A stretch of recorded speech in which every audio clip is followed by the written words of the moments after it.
같은 말을 해도 있어 보이고 세련되게 보이는 사람이 있습니다.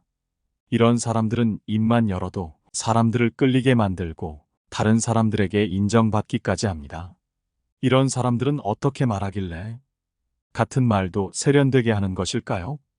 오늘은 여러분과 함께 같은 말을 해도 귀티나는 사람이 되고 대접받는 법에 대해 함께 알아보려고 합니다.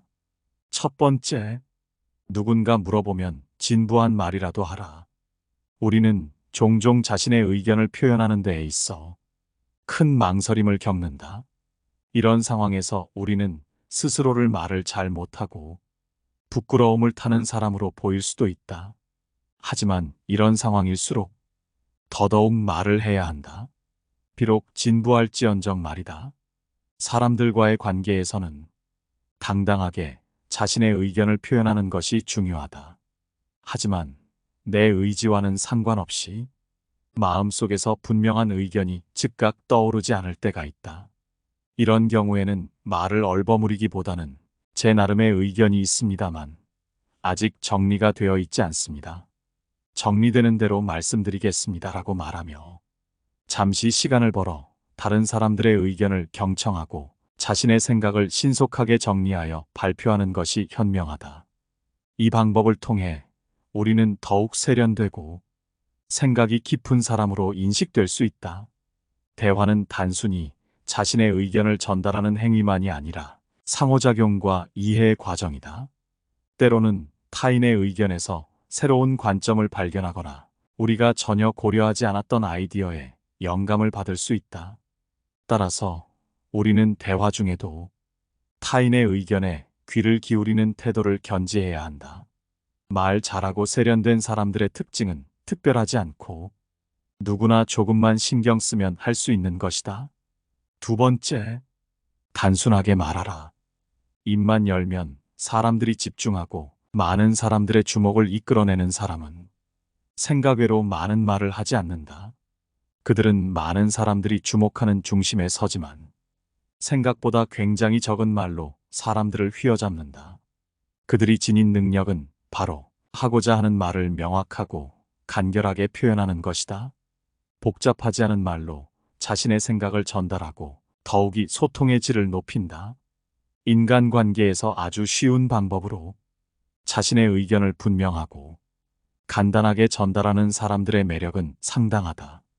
우리는 종종 복잡하고 어려운 언어를 사용함으로써 자신의 지식이나 능력을 과시하고자 한다.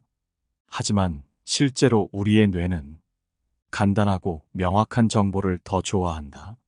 복잡한 내용보다는 간결하고 핵심적인 메시지가 훨씬 더 잘 기억에 남으며 이해하기도 쉽다는 것이다.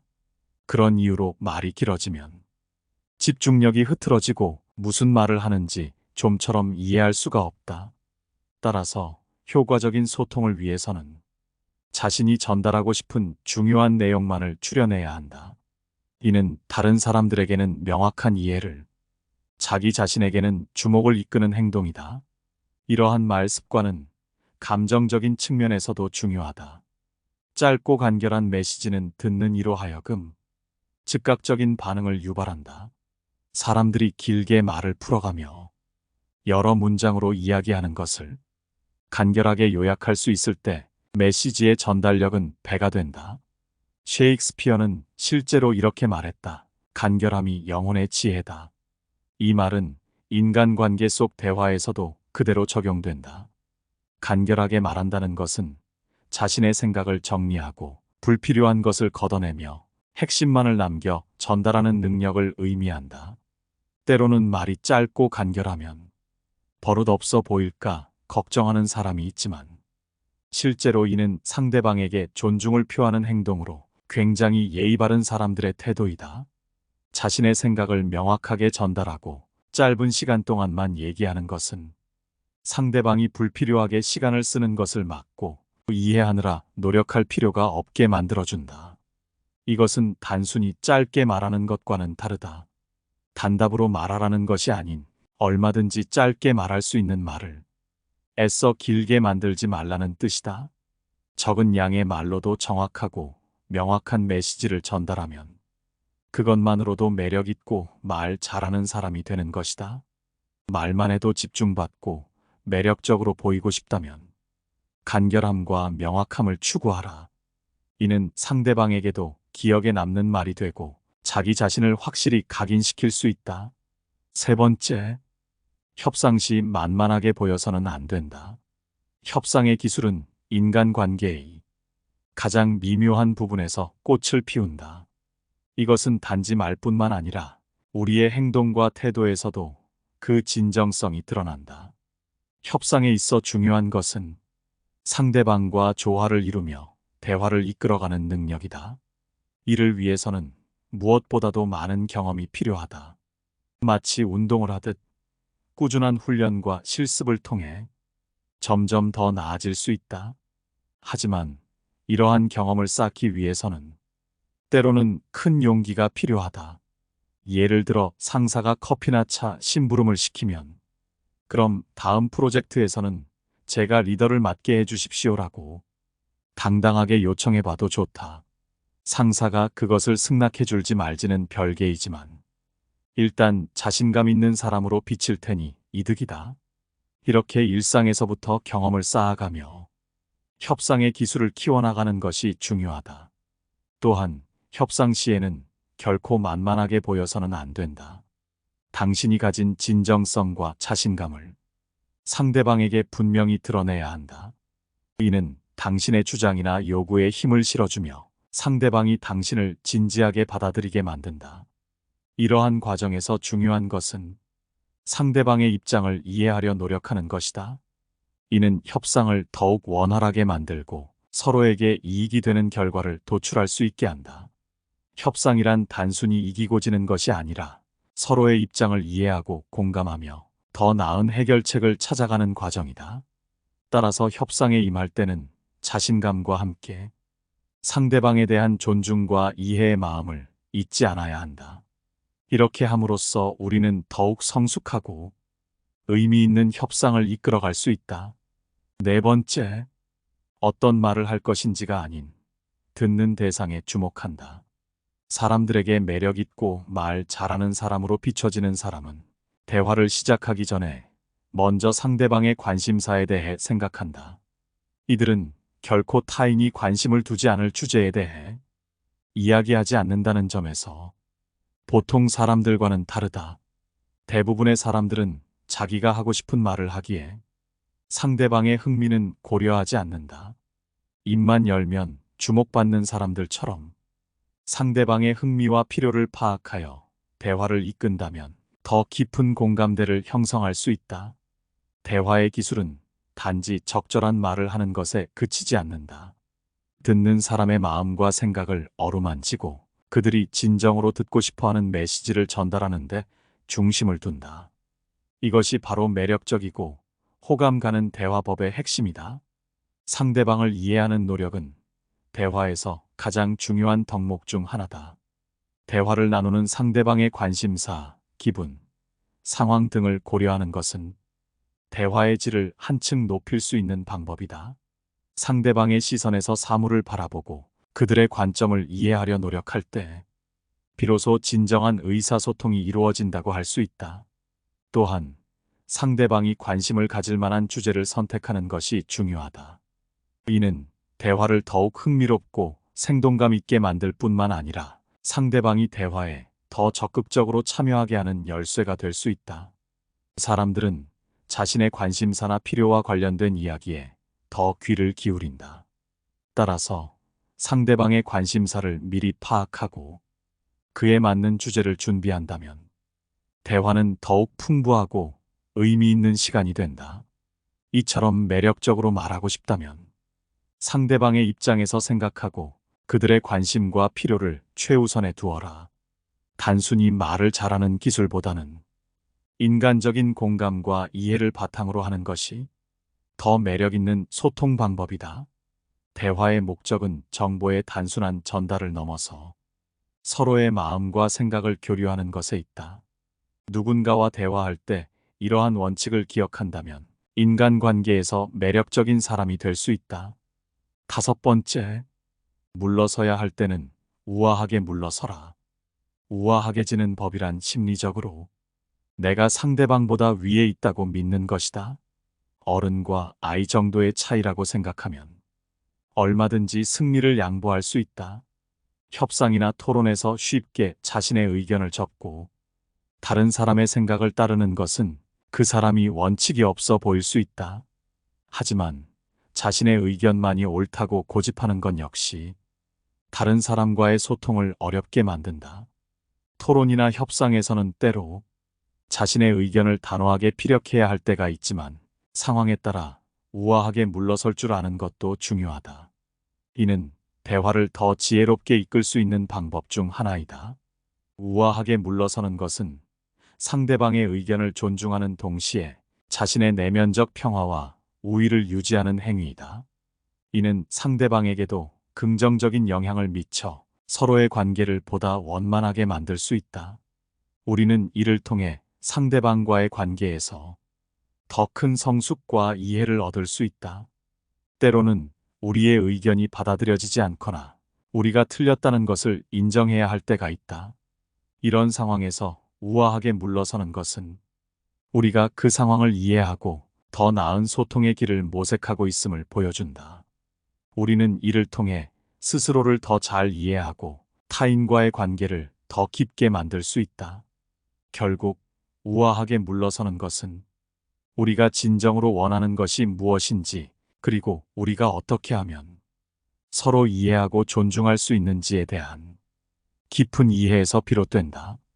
우리는 이를 통해 더 나은 대화자가 될 수 있으며 우리의 관계를 더욱 풍부하게 만들 수 있다. 6번째, 진심은 감추지 않는 것이 유리하다. 진실과 진심을 감추는 일은 마치 물속에 돌을 숨기려는 것과 같다. 아무리 깊이 숨겼다 해도 결국은 물이 흐르고 시간이 지나면 그 모습을 드러내게 마련이다. 이처럼 진실과 진심은 감출수록 더욱 분명하게 드러나는 성질을 가지고 있다. 따라서 우리는 어설프게 감추기보다는 차라리 당당히 드러내는 것이 더욱 지혜로운 선택이라 할 수 있다. 이와 같이 오하이오 주립대의 수전 클라인 박사가 연구한 바에 따르면 직면한 문제에 대하여 솔직하고 담백하게 대응한 기업들이 그렇지 않은 기업들보다 더 높은 신뢰를 얻은 것으로 나타났다. 이는 진실을 솔직하게 인정하고 이에 대응하는 것이 어떠한 위기 상황에서도 더 긍정적인 결과를 가져올 수 있음을 시사한다. 진심을 담백하게 드러내는 것은 개인과 조직에 있어서도 마찬가지로 중요하다. 사람들은 본능적으로 진실과 진심이 담긴 말에 더 깊은 공감과 신뢰를 느낀다. 그러므로 우리가 타인과의 관계에서나 사회적 상황에서 직면하는 어려움에 있어서도 진실과 진심을 솔직하게 표현하는 것은 결국 자신을 보호하고 타인과의 신뢰를 구축하는 데 있어서 가장 현명한 방법이다. 무엇보다 중요한 것은 진심을 표현하는 것이 단순히 말로 하는 것에 그치지 않고 행동으로도 그 진실성을 보여주어야 한다는 점이다. 말과 행동이 일치할 때 우리의 진심은 더욱 강력한 힘을 발휘하게 되며 이는 우리 자신은 물론이고 우리가 속한 공동체에도 긍정적인 변화를 가져올 수 있다. 따라서 우리는 진실과 진심을 감추기보다는 그것을 당당히 드러내며 살아가는 것이 얼마나 중요한지를 항상 기억해야 한다. 7번째, 상황에 맞는 침묵을 이용하라. 입만 열면 주목받고 매력적으로 말하는 이들은 아무 때나 말하지 않는다. 이들은 말할 때와 침묵할 때를 정확히 구분한다. 때로는 말을 아끼며 침묵을 선택함으로써 상황을 자신의 편으로 만들 줄 안다. 침묵은 단순히 말을 하지 않는 것이 아니라 상대방의 말에 귀 기울이고 상황을 파악하며 적절한 순간을 기다리는 과정이다. 이런 침묵 속에서 사람들은 자신의 생각을 정리하고 더 나은 말을 할 수 있게 만들어준다. 상황에 맞는 침묵은 그 자체로 하나의 강력한 메시지가 될 수 있다. 사람들이 자신의 주장이나 의견을 나열할 때 침묵을 유지함으로써 분위기를 전환시키고 더 좋은 의견을 낼 수 있게 해준다. 게다가 여러 사람들 간의 상반된 의견에 대해 신중하게 생각할 시간을 가질 수 있고 그들의 의견을 종합하여 결론을 지을 수도 있다. 또한 이런 침묵은 자신의 말에 무게를 실어주며 더 큰 영향력을 발휘하게 만든다. 때로는 아무 말도 하지 않음으로써 더 큰 의미를 전달할 수 있으며 인정받는 사람이 되게 해준다. 물론 상황에 맞는 침묵을 활용하는 것은 쉽지 않다. 적절한 침묵의 타이밍을 찾기 위해선 많은 관찰과 연습이 필요하다. 대화 중 상대방의 반응, 분위기, 감정의 변화를 세심하게 살펴야 한다. 이를 통해 대화의 흐름을 읽고 언제 말을 시작하고 언제 침묵을 지켜야 할지 결정할 수 있다. 또한 침묵은 협상이나 논쟁에서 특히 유용하다. 침묵을 통해 상대방에게 압박감을 주고 자신의 주장을 더 명확하게 하며 상대의 의견을 더욱 주의 깊게 들을 수 있다. 상대가 자신의 주장을 끝내면 잠시 침묵을 유지함으로써 상대방의 긴장을 유도할 수 있고 이로 인해 협상에서 유리해질 수 있다. 이처럼 침묵은 상황을 통제하고 대화의 흐름을 자신에게 유리하게 만들 수 있는 효과적인 도구다. 적극적인 청취와 상황 이해 능력은 상황에 맞는 침묵을 가능하게 한다. 따라서 이러한 능력을 키우기 위해선 대화 중에 상대방의 말에 집중하고 그들의 입장을 이해하려 노력해야 한다. 이는 상황에 맞는 침묵을 통해 의사소통의 질을 높이고 더 매력적으로 소통할 수 있는 길을 열어줄 것이다. 8번째, 토론은 선공보다 후공이 좋다. 내가 먼저 토론을 전개하면 논의의 주도권을 잡을 수 있을지는 모르지만 내 속내를 상대방에게 들킬 위험이 있다. 따라서 상대에게 먼저 하고 싶을 만큼 말하게 만들고 그동안 그의 논리에 따라 천천히 반론을 생각하는 것도 좋은 방법이다. 상대방으로부터 그들의 논리와 주장을 먼저 들어봄으로써 우리는 그들의 생각의 틀과 그 안에서의 취약점을 파악할 수 있다. 이는 마치 바람이 불 때 나뭇잎이 어느 방향으로 흔들리는지 관찰하는 것과 같다. 상대방의 논리를 천천히 그리고 깊이 이해하려 노력함으로써 우리는 더욱 효과적인 반론을 준비할 수 있다. 이 방식은 상대방의 주장을 완전히 이해하고 나서야 비로소 우리의 의견을 제시함으로써 훨씬 더 강력한 반박을 할 수 있게 해준다. 이러한 접근 방식은 토론뿐만 아니라 일상생활의 다양한 상황에서도 유용하게 적용될 수 있다. 상대방의 의견을 충분히 듣고 나서야 비로소 우리의 의견을 제시함으로써 우리는 더욱 신중하고 효과적인 의사소통을 할 수 있다. 이는 대화 상대방에 대한 존중을 표현하는 방법이기도 하며 결국에는 우리 자신의 주장을 더욱 설득력 있게 만들어준다. 토론에서 후공을 선택하는 것은 단순히 전략적인 선택을 넘어서 상대방의 의견을 진심으로 경청하고 이해하려는 자세를 반영한다. 이러한 접근 방식은 우리가 보다 균형 잡힌 시각을 유지하고 상호 존중의 기반 위에서 더욱 건설적인 대화를 이끌어낼 수 있게 해준다. 따라서 우리는 토론뿐만 아니라 일상 대화에서도 이러한 원칙을 적용함으로써 보다 의미 있는 대화를 나눌 수 있을 것이다. 9번째, 상대방의 말을 끊지 마라. 대화에서 매력적인 사람이 되고 싶다면 상대방의 말을 끊는 습관을 없애라. 말을 끊는 태도가 대화에 능동적으로 참여하고 있음을 드러낸다고 생각한다면 절대 그렇지 않다. 다른 사람의 말을 끊는 태도가 극히 예의 없는 태도로 여겨진다는 사실을 차치한다 하더라도 이런 태도는 보이는 능력에도 극히 부정적으로 작용한다. 대화 중에는 상대방이 자신의 의견을 충분히 표현할 수 있도록 기다리는 인내심이 필요하다. 상대의 말을 끝까지 듣고 나서 자신의 의견을 정리해 말하면 더 생산적이고 의미 있는 대화가 이루어진다. 상대의 말을 끊는 습관이 있다면 대화 중 끝까지 경청하는 연습을 하며 점진적으로 습관을 고칠 수 있다. 말을 끊지 않고 경청하는 것은 타인에 대한 존중과 이해를 바탕으로 한다. 대화 중에는 상대방의 말에 귀 기울이고 상대의 의견을 존중하는 태도를 보여줘야 한다. 이를 통해 상대방과의 관계를 강화시키고 긍정적인 분위기를 조성할 수 있다. 상대의 말을 끊는 습관이 있다면 먼저 이러한 습관을 인식하고 고치려는 의지를 가져야 한다. 이를 위해 대화할 때는 상대방의 말이 끝날 때까지 기다렸다가 자신의 의견을 말하는 연습을 할 수 있다. 또한 대화 중에 상대방의 의견을 명확하게 이해하고자 노력하며 필요시 질문을 통해 상대의 의견을 더 깊이 탐색할 수 있다.